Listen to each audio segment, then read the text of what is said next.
सुन रानी, तोर से बहुत दिन से एक बात कहना चाहते हैं और तुम मन हुई तो बता दो। बता दो सही नहीं?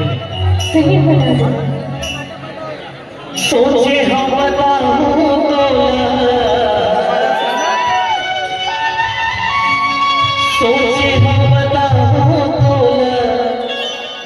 होवे रे मोला होवे तोर पर मनमा बांध के राखी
तोर पर धन्यवाद।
तोर पर